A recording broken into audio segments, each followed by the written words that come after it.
Només un 20% dels ajuntaments està dirigit per dones i la nostra primera convidada avui forma part de la generació que està obrint aquest camí per tal de canviar aquesta realitat en certa manera. Diana Morant es va convertir en alcaldessa de Gandia pocs dies abans de complir els 35 anys i es celebren ara els 3 anys de legislatura, arranca la temporada alta de l'estiu, un moment idoni per tal de fer balanç, per parlar del canvi de model turístic que s'ha impulsat des de que va arribar al govern i per parlar també d'aquesta auditoria que posa en entredit els comptes del consistori en els últims anys. Molt bon dia, alcaldessa.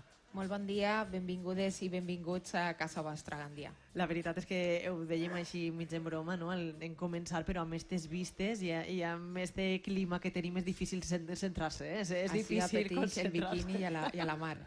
Sí que és cert. Hem començat parlant de xifres, encara tenim poques alcaldesses, no? En percentatges, si pugem un escaló, presidentes de governs autonòmics encara menys. Esta responsabilitat sí que és cert que en les regidories sí que és més present, però encara queda molt de camí, no? Queda molt de camí per fer, per adequar o per adaptar la realitat política a una societat igualitària.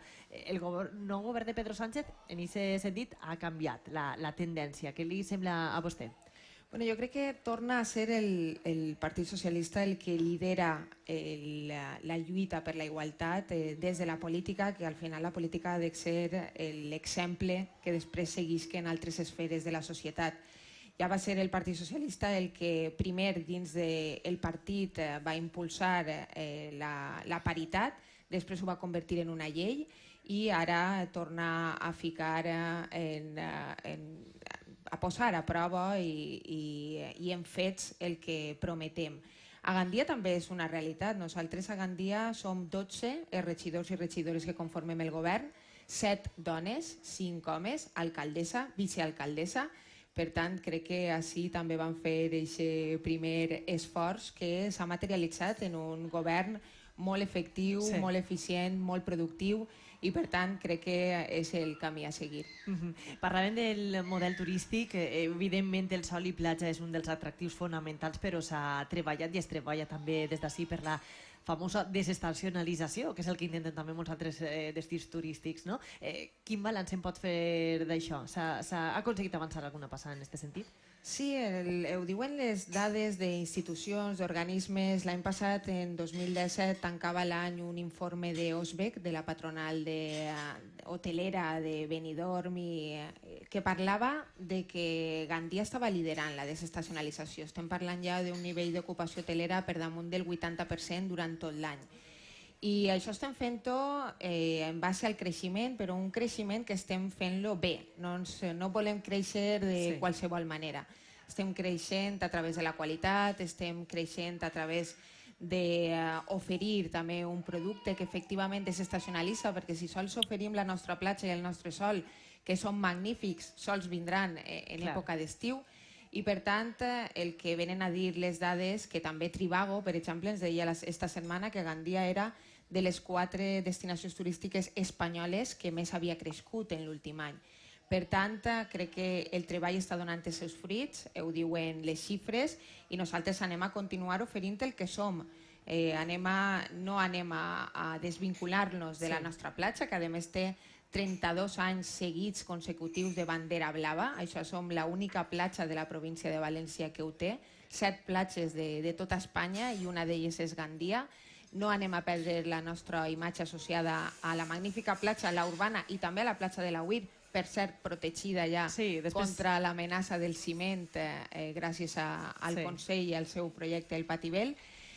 Però anem a dir-li a la gent, estem dient-lo seu a les fires i està funcionant, que nosaltres som una destinació urbana que té moltes més coses que oferir, que tenim molts recursos que són patrimoni immaterial i universal declarats per la UNESCO, com puguen ser les falles, la cova del Parpalló, els borjos clàssics de la literatura valenciana, i per tant amb tot això és amb el que ens oferim i està funcionant. Després anirem a l'Auir, de fet, i visitarem, anirà la nostra companya Sílvia Pérez per a fer-nos una fotografia d'aquesta zona que està lliure de formigó, no? De moment, se'n salva. Fèiem referència a la desestacionalització, i ahir s'està des de Trivago, per exemple, i s'informe d'Osbec, però a la realitat després es traduís, per exemple, en hotels que estan oberts també durant tot l'any? Sí, bueno, podríem dir que hi ha hotels que estan funcionant més bé, jo crec que són els més valents, els que s'han atrevit a travessar les fronteres, a no viure de la inèrcia, a anar a les fires. Estem en un d'ells, la cadena de RH te la trobes en les fires de Londres, en les fires de Berlín, sempre que vas per ahir, i tanquen operacions amb turoperadors europeus que fan que porte gent. Pues, RH ha tingut així durant este hivern els millors equips de ciclisme de tot el món i han estat entrenant a la nostra ciutat i hospedant-se així a la nostra ciutat. Per tant, sí, els que han volgut treballar la innovació, els que són més atrevits, s'està funcionant i estan mantenint aquesta mitjana per damunt del 80% al llarg de tot l'any. Nosaltres convidem a la resta a que amb la mateixa valentia i amb la mateixa capacitat innovadora s'atrevisquen a utilitzar Gandia per a tot l'any, perquè la veritat és que els que estan provant els està funcionant. Arriben al govern i es troben en aquell moment el que és el turisme de Gandia Shore. Imaginen que canviar això fins a on esteu portant-ho ara és un camí molt dur i, entre altres coses, passa per també apostar per al turisme intel·ligent o per fer una càtedra de turisme a la Universitat Politècnica de València. És a dir, donar-li la qualitat al turisme és una de les claus per a canviar aquest model. Sí, una de les claus ha sigut, primer que res, sentar-nos tots. El que no podia ser era que la política turística se decidira al despatx d'alcaldia, no? I que fora al capritx de l'alcalde o d'aquell moment, no? Del govern. Estava clar que era un govern conformat per persones del món de l'oci, que potser li interessava aquest Gandia Shore, no? Però la realitat és que a la resta de la ciutat, majoritàriament, ningú ens veiem veiem que s'estava maltractant la imatge de la nostra ciutat, que no era la realitat de la nostra ciutat, i per tant va haver tota una corrent en contra d'aquell Gandia Shore. El que hem fet ha sigut unir a tota la ciutat al voltant d'una mesa de turisme, que és el foro en el que se decideixen les polítiques turístiques de la ciutat de manera consensuada, i els fruits que estem tenint ara són en base a la gestió, a l'esforç, és a dir, ningú està regalant-nos res.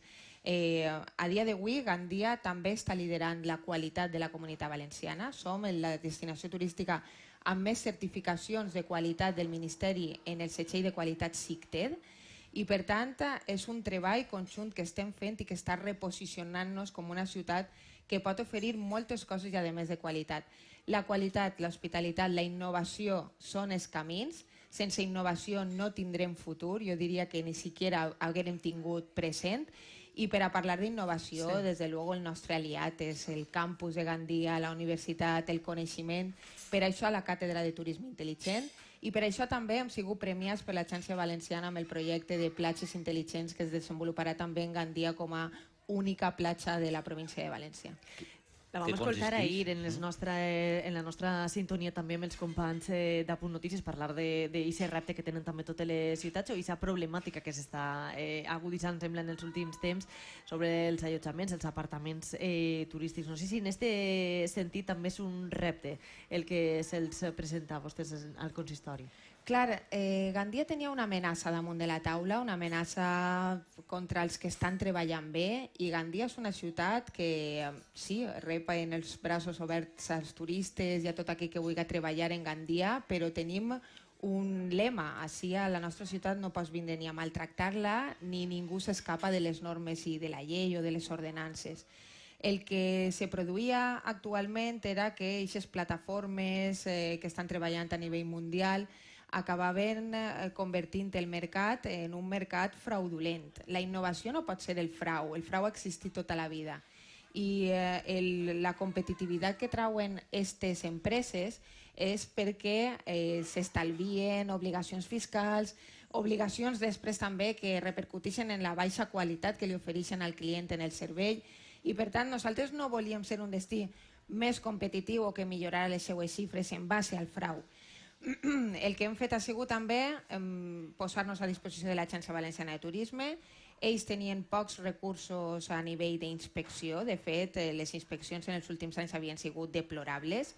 El sector reclamava una major inspecció i el que hem fet és posar a disposició la policia local de Gandia per a que fera també un poquet la primera fase d'estudi, que localitzara apartaments que estaven fora del registre, que li passara aquesta informació a l'Agència Valenciana, i amb això hem aconseguit que en sols un any s'hagin enregistrat 500 apartaments que estaven treballant de manera il·legal i irregular, i ara ja estan regularitzats. Per tant, nosaltres també contents i anem a continuar esforçant-nos per a ajudar al sector, però sobretot per a ajudar en la qualitat de lo que oferim en Gandia. M'he avançat un poquet detallat. Tu volies saber, Joan, què eren les platges intel·ligents, Què era el no? turisme intel·ligent? Perquè Gandia ha estat triat per a ser un exemple i a veure exactament què és. No és Gandia Shore, el turisme intel·ligent, no? Intel·ligent el que vol dir és que has de combinar totes les disciplines que hi ha al voltant del turisme, també les tecnologies, i per tant oferir projectes o productes innovadors i que siguin d'èxit. I dins de tot això tenim que basar-nos en el coneixement, tenim que eixir de l'especulació. Ja hi havia prou de dir si la platja de Gandia estava plena o estava buida en base a que s'omplira o no un determinat restaurant. El que teníem que era eixir del terreny de l'especulació, tindre dades, i anem a tindre dades en funció de dos projectes distints. Estem treballant amb els dos projectes amb l'Agència Valenciana de Turisme i després amb la Universitat Politècnica. Per una banda hi ha un projecte europeu que es diu Altereco, on treballem amb altres ciutats europees com Xènova, Venècia, Dubrovnik, Màlaga, València i Gandia.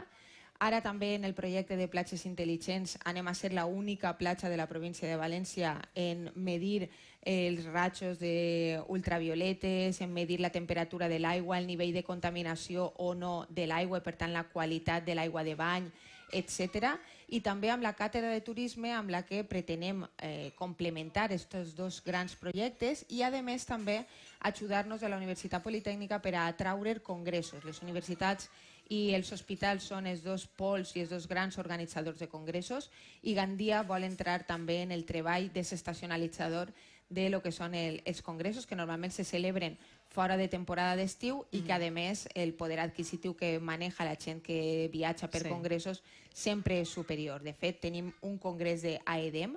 El congrés d'AEDEM d'Espanya d'enguany se celebra a Gandia i està celebrant-se ara mateixa, i ha vingut de la mà de la Universitat Politècnica. Per tant, intel·ligent és la combinació. En el campus de Gandia tenen el grau de turisme, però també el de ciències ambientals, tenen el de telecomunicacions, el de comunicació audiovisual, i creiem que la combinació de totes aquestes disciplines pot anar a parar a la creació de nous productes i inclús l'aparició de noves empreses que treballaren en el sector turístic d'una manera més intel·ligent. Jo no sé si els nostres oients ho aprecien, però mentre estem parlant s'escolta a la cafeteria del costat, no? Com hi ha molts turistes que estan així allotjats a aquest hotel on ens trobem, estan desdejunant.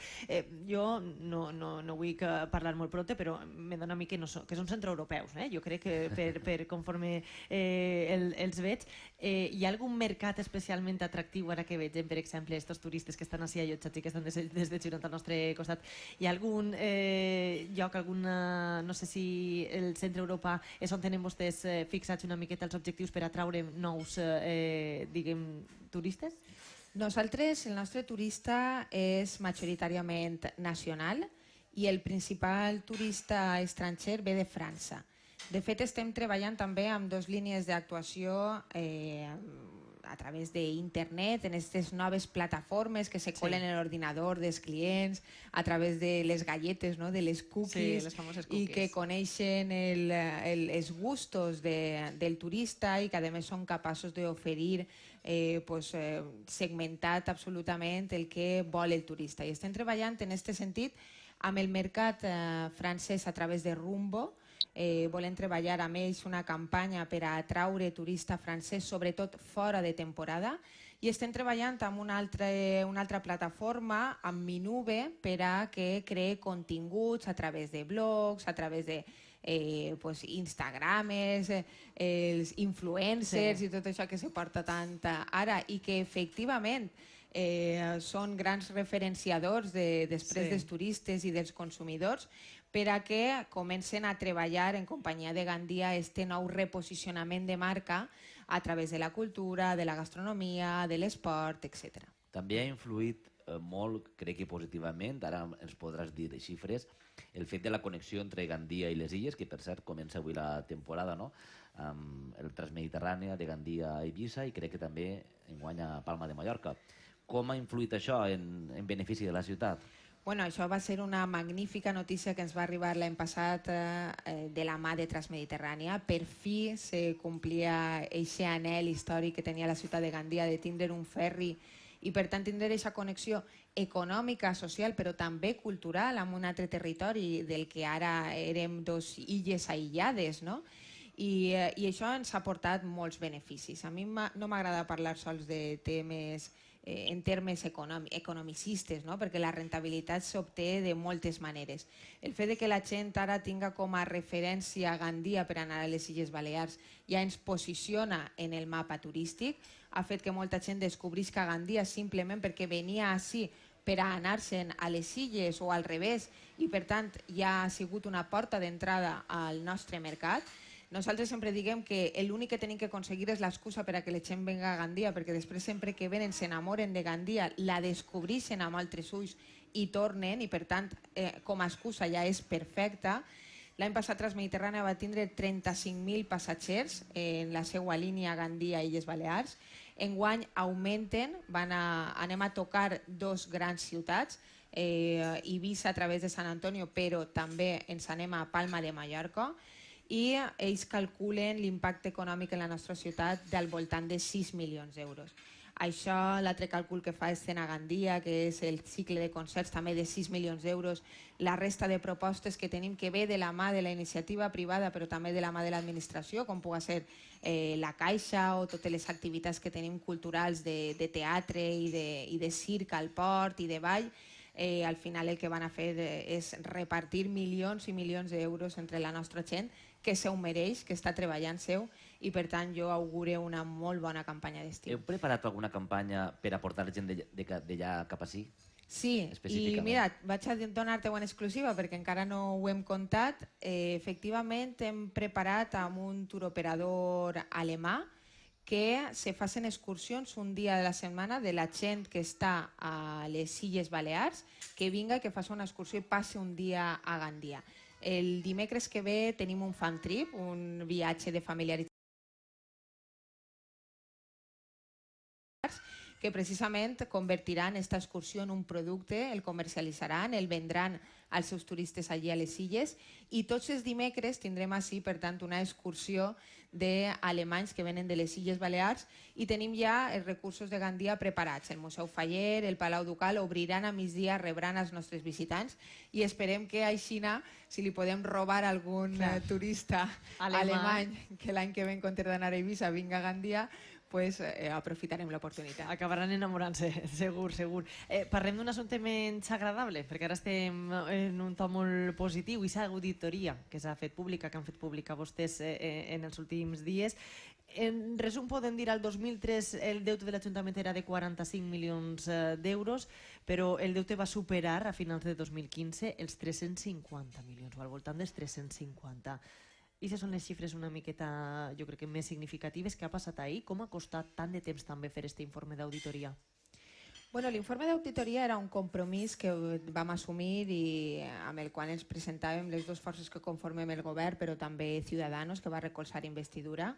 Era fer la fotografia del que havia passat. Però, des de luego, el principal compromís que teníem amb la ciutadania era arreglar-ho. Tots sabíem on estàvem, no? Jo vaig signar el primer dia l'acte en la que el traspàs de poders te passa un alcalde a la nova alcaldessa, com està Gandia. Per tant, la xifra la coneixíem i el drama estava damunt de la taula.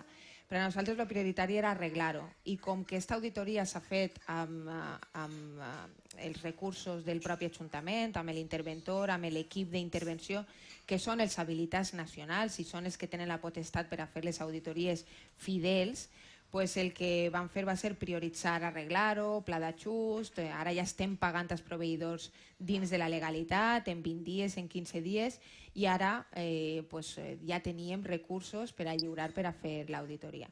L'auditoria sí ve a fotografiar que Gandia va viure dins de, com totes les administracions públiques, en la voràgine de la despesa, del gasto, se vivia en altres temps, i que quan va arribar el moment de donar-se compte de que hi havia una crisi damunt de la taula, pues no se van prendre les mesures necessàries, i en la legislatura que ens precedeix a nosaltres, que era la legislatura en la que tots els alcaldes van fer els deures, en la que el Ministeri va posar per als municipis a disposició els plans d'ajust i els distints instruments, Gandia no se va acollir. De manera que, en comptes de frenar este forat, el que va fer va ser disparar-lo, multiplicar-lo per 2. L'endeutament de la legislatura passada tardarem 3 legislatures en pagar-lo. És a dir, esta legislatura i 2 més, amb el pla d'ajust que tenim tancat en el Ministeri, ens quedarem com la ciutat se la va trobar el PP en el 2011. Per tant... Però això significa, d'aixòs 350 milions d'euros, reduir-los fins a la meitat. A la meitat. Nosaltres ja portem una reducció de 40 milions d'euros. Acabarem esta legislatura en una reducció de 70. Però d'aixòs milions d'euros que estic xifrant jo ara, ningú no descompta el deute a llarg termini, perquè era deute a proveïdors. Per tant, així estava el deute a llarg termini, el deute bancari, i el deute comercial a proveïdors. Per a que una família se faça el compte. Això és com si, quan reps la nòmina, no li pagares al banc la teua hipoteca. Això és el deute a llarg termini, quan ens endeutem per adquirir patrimoni o quan fem una inversió. No li paguem tampoc el rebut de la llum, no paguem el rebut de l'aigua, anem a Mercadona i no paguem, i ens ho gastem en viatges, ens comprem un cotxe, en la despesa corrent, que se diu, no? Això és el que va passar en l'última legislatura. Se va pervertir el sistema, no van poder demanar ningú préstec perquè estaven en un nivell d'endeutament que no podien, però el que feien era no pagar el que devia l'Ajuntament i s'ho gastaven en altres coses. Clar, això és una perversió que ens ha portat fins i tot a que nosaltres com a govern ens ha donat la sensació de que entràvem en una festa, perquè Gandia vivia en un món paral·lel a la realitat, hem apagat la música i quan la gent està encara en la ressaca em passa la factura de la festa. Ens ha tocat administrar la misèria, ens ha tocat posar la serietat en els comptes. Aquest és el missatge que jo vull que la gent entenga. Efectivament, el passat d'esta ciutat no ha sigut el millor, la gestió econòmica no ha sigut la millor, però poden confiar en un equip de govern que efectivament ha entrat a posar serietat, ja és una prova, serietat en els comptes, en l'economia, està tornant a generar seguretat en les empreses i per tant que tinguen confiança en un equip de govern que ha vingut a arreglar-ho, no ha vingut a queixar-se, ha vingut a posar remei i estem fent-ho. Falten un any per a eleccions. Recordem que vostè governa gràcies a aquest pacte. A hores d'ara, veuen possible reeditar aquest pacte? Jo crec que sí. Jo crec que la ciutadania ja no té cap dubte de que hem sigut una coalició molt solvent, que està molt unida.